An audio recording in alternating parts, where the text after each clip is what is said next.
Alright,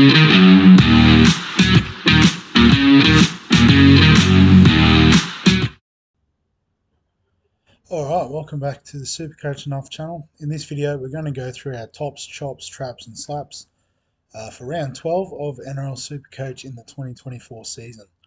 So we are very fast approaching Origin time, so obviously that does factor into our decisions.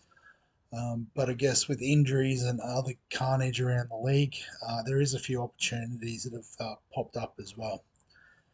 So for those that are new to the concept and unsure how it works, if you've got a good option that we're looking to trade in, well, we think that's tops, we give it the thumbs up. If there's a trade out option that we think is a decent idea, well, we're happy to give them the chop. If we have a trade in option that we're not so convinced on, probably going to consider it a trap. And if there's a trade out option that we think we should reverse trade on, we need to give ourselves the slap. So as usual, go position by position, starting at hooker. And he features once again this week, but Jerry Marshall King, top pick. Excuse me. Covers 13, 16, 19. I've said it enough already. But decently priced, decent break even. So, get on this week. You can give Joey Lussick the chop, which is my plan this week, is to make that exact trade.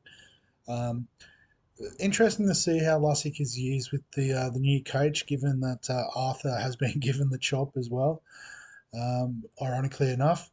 But, Brendan Hands is always floating around in the 18. They might go to the two hooker system again. And I think Trent Barrett's the caretaker for the time being. So it'll be interesting. But I think, we can just sort of get out of Lussick and get out of that carnage that seems to be going on at the Eels. The trap this week, I've gone with Harry Grant, not because I think it's a bad pick. You can bring in Harry Grant whenever you like. But I guess people bringing him in this week are sort of chasing last week's points. And I guess the other thing to factor in is that he will be playing for Queensland next week. The Storm are on the bye. I always get them and the Panthers confused with round 13. I keep thinking the Storm's playing, but they're not. It's the Sharks and the Panthers are the two sort of big hitter teams that are playing in round 13. So I'd just wait a couple of weeks for Harry Grant, get him the other side of Origin 1 if you're desperate to get him in the team. And the slap this week, I've gone with Jaden Brayley. If they weren't on the bye, he'd probably be the best buy, given he's got that lower break even, good buy coverage. It's an easy swap from Lussick. You only need to find 25k. Not everyone has 220k lying around to upgrade to JMK. But he's on the bye this week, so hold off. You never know what could happen to training, that sort of thing. So, you don't bring in players on their bye. Front row forwards this week, I've gone the top pick to be Jack de Belin. So very much in line with the shout around Max King last week. Solid options that are going to play around 13, 14. I guess JDB's advantage is his dual position as well, so you can use him in the second row and swing players around, which is pretty handy. So yeah, if you're looking for someone to bring in, he could be the guy this week. On the chopping block, I've gone with Ruben Cotter, so a lot of people getting out because of the big break even. And I think he is one you do have to chop before Origin anyway, because he will play for Queensland. He does seem to find a way to play 80 minutes every game. But then as a result, the back end of the season, he does start to fatigue and his scores do sort of dip a bit compared to early season. So I'd be, pretty comfortable with chopping him this week. The trap this week, I've gone with Tom Hazelton, more just a shout out. Surely he can't keep scoring tries, and yet he still does. I don't know if I'd be comfortable paying 638 for him. Obviously, you can get Jack de Belin, who's a bit more proven at a cheaper price. So I'd be looking sort of going that way. But well done, Tommy. Keep it going. Absolute legend. And the slap this week, I've gone with Josh Curran. Not the most popular trade out option, but again, his dual position, playing in a team that has great origin bye coverage. Um, and I guess the other kicker this week is it is actually Indigenous week, and we all know he loves to wear the Indigenous headgear. So I think he'll be up for an absolutely massive one this week. Um, so I would not be trading him out. I'd be holding him, using him as a cover throughout Origin, front row, second row, wherever you want. But yeah, stick on to Josh Curran. In the second row, I've gone the top pick this week just to be Eli Katoa. Just given his form, absolutely carving up. So, I mean, obviously he won't play around 13, but I think he's one you could potentially just hold and work around because he is just that good and in that good of form at the moment. On the chopping block again this week, I've gone with Jamin Salmon. He's named to start in the 12 this week. Just really not convinced that it's a massive role. They've got Jacob Preston on the bench. Could end up being a bit like last week where they basically rotated. I think Kickout and Preston both played 60 minutes or thereabouts. Although Kickout was a forced off with the injury they were looking at. Um, but Curran was filling in on the edge there. I think Salmon will take that role, probably play 40 minutes on the edge, maybe 20 in the middle. But they still have Hayward and Mann, so you'd imagine, he doesn't really fit the prop forward type role. Um, so I think, he's one we can let go. Jermaine Hopgood I've put as a trap just because I'm pretty sure he'll be fronting up for Queensland as well. At least wait a week. His price isn't going to get away from you over the week. If he's not in the Queensland squad, he's probably going to be my number one target next week because he's that good. And obviously, the Eels cover around 13, 14 quite nicely. And the slap, again, I've gone with a Knights asset, Kai Pearce-Paul. So I ended up starting despite the chat that he was on the bench and people were getting off the pick. Tyson Frizzell actually moved to the bench, interestingly enough. And as I said, I'm still thinking that Frizzell could find his way into the New South Wales team. Um, so someone like Kai Pearce-Paul will obviously then be a lock to play 80 minutes. So hold this week. Obviously, if you're desperate for numbers, maybe, you can move him on. But surely we've got 17 for this week with only the Knights on bye, and then you can use him next week and the week after, round 14 as well.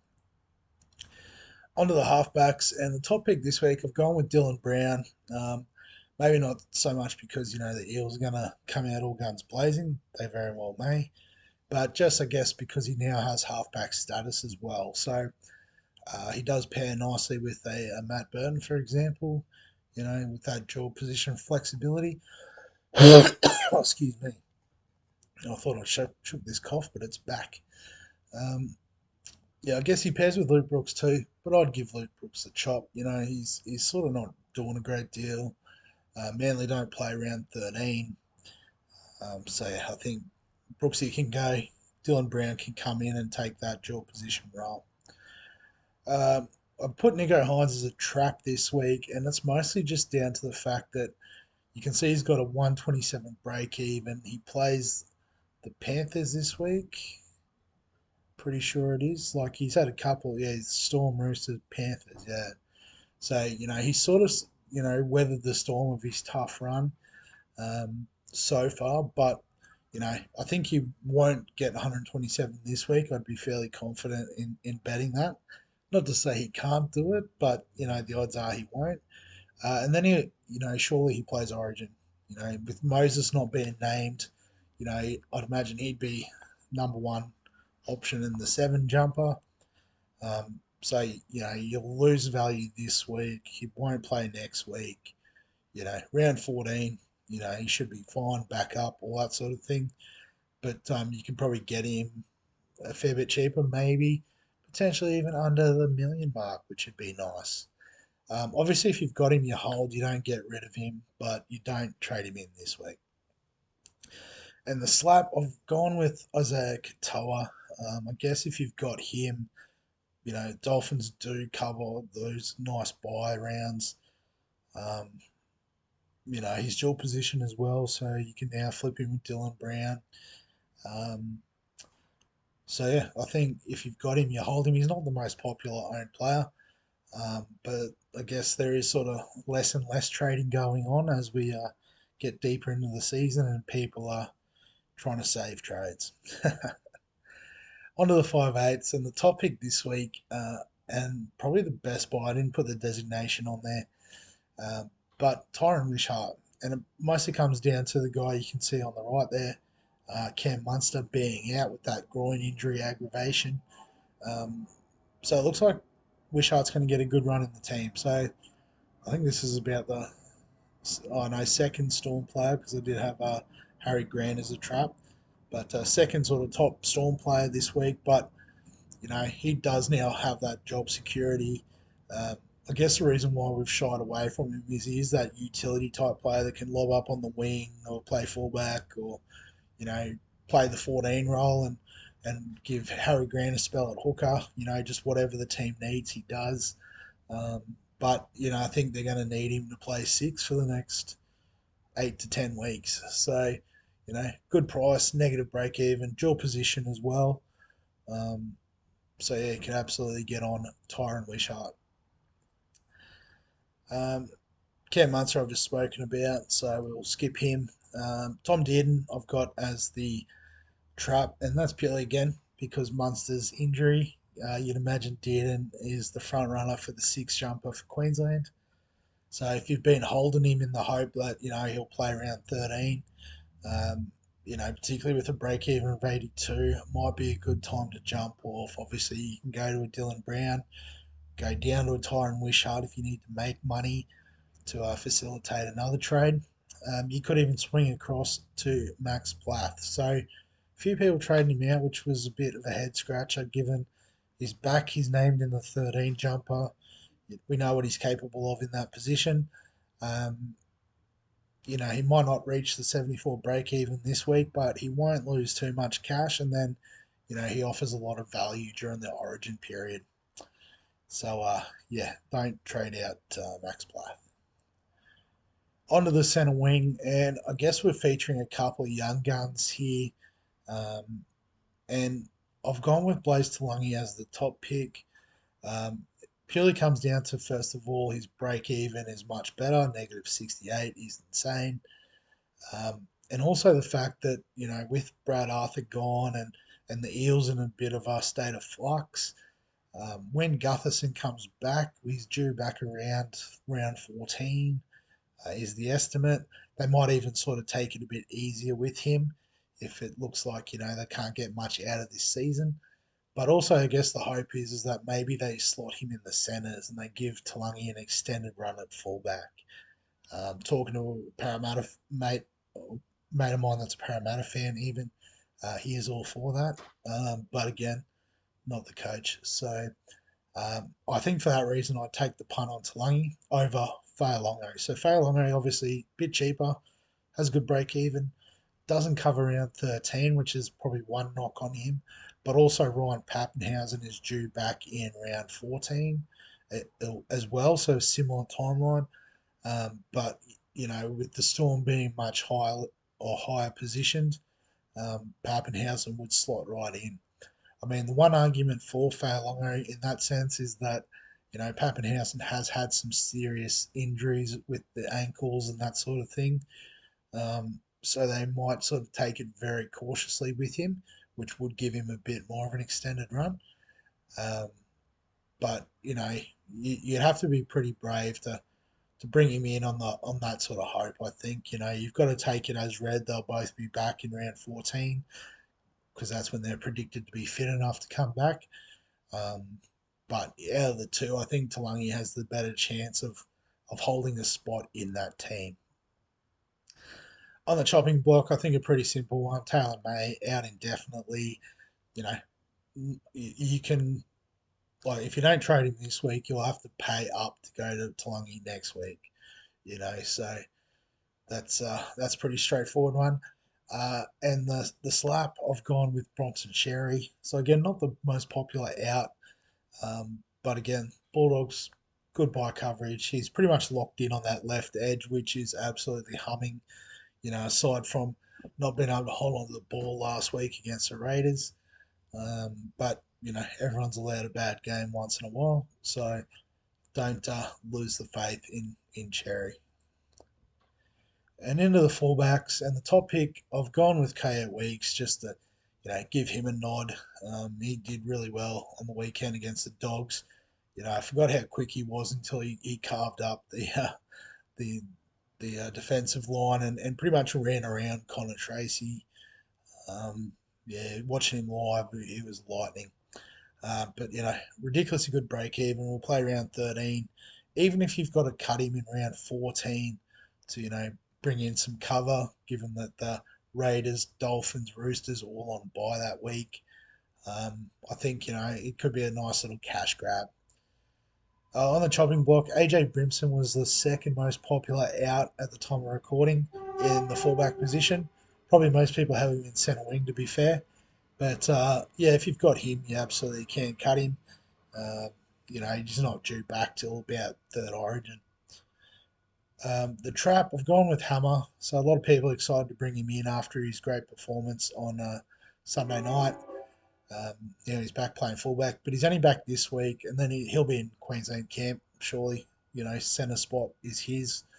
And with the 102 break even, you could lose some money, and then you'll probably want to offload him, given that the Dolphins have the bye in round 14. So you'll get him this week, and then, Origin by one game, maybe another Origin. I think they have a bye in round 18 too, so you'll get 17. So really, you only get 3 games out of the next 8 from the Hammer, and that doesn't represent good value. On the flip side, I think you can still hang on to Trey Fuller. A few more people trade him out. But again, it's one more week. He'll be back in the number 1 jersey next week. Same thing with round 16 and 19. So I guess, again, you might only get 3 games out of him in the next 8. But, cheaper price, better break even, bit more value. So I think that's an okay move. But that wraps it up for this video. Obviously, if you've got any questions, comments, thoughts, feel free to add them below this video. Give us a like if you enjoy this form of analysis. Subscribe for all the fantasy sports content on the channel. And other than that, we'll catch you in the next one.